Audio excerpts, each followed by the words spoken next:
And we're in Ezekiel, what did I tell you? Ezekiel 28. And we're going to be at the very, very end of the chapter.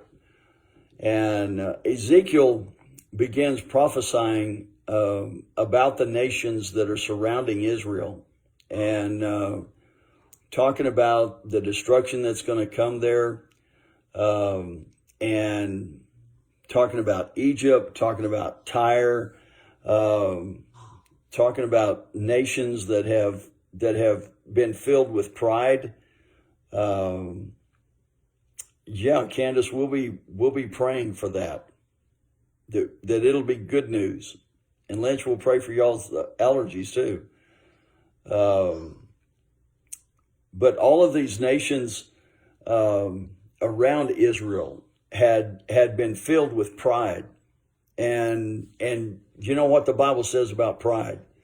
In fact, it even says God resists the proud. That's a challenging statement in itself. So it's an encouragement for us to walk in humility before God. And I don't know about you, but about every time I think I've got God figured out, he does something that doesn't fit in my box. And so I got to get a new box. And but today, I want to focus in on the last several verses, because Israel is under judgment at this time that we're talking about. Babylon has invaded. It's been horrendous for them, and God's attention begins to go to the nations who are around Israel and pronouncing judgment on them, and it begins. Let me just start reading in verse 24.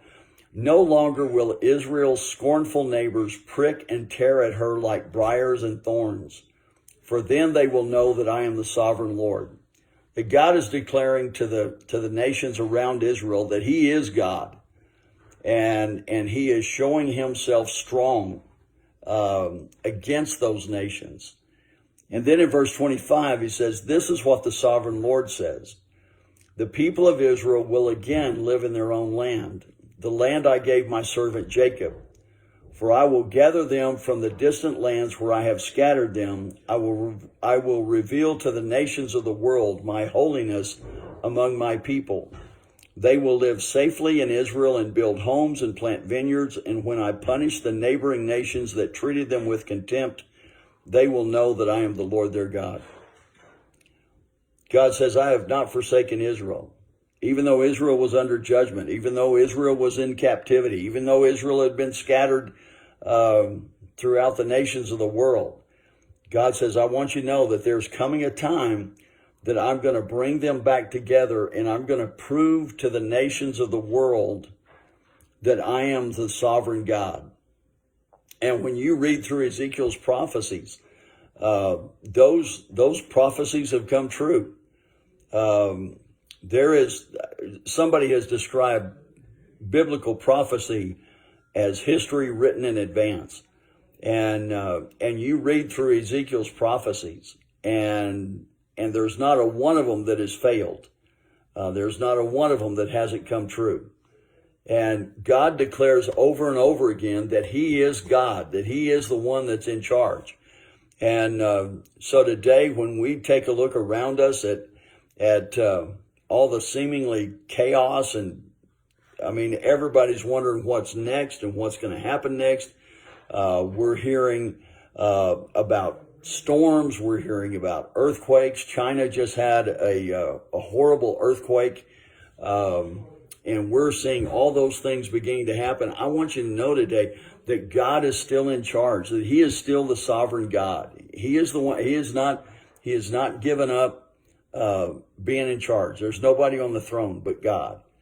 And so today, I want you to know, I don't know what you may be experiencing. I don't know what's going on in your life, but I want you to know today that you can trust God, that what he says is going to come true.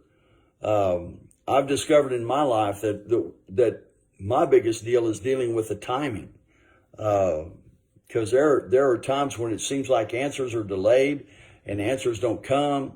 And I've discovered for me that most of the time I didn't understand the timing. I knew what God had said, but I misunderstood the timing. I didn't understand what the timing was going to be.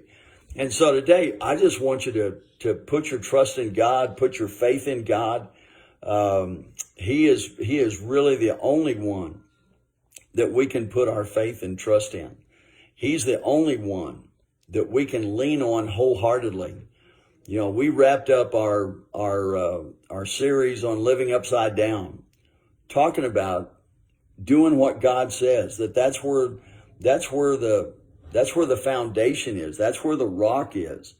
And so today, I just encourage you to trust God, obey God, live for God.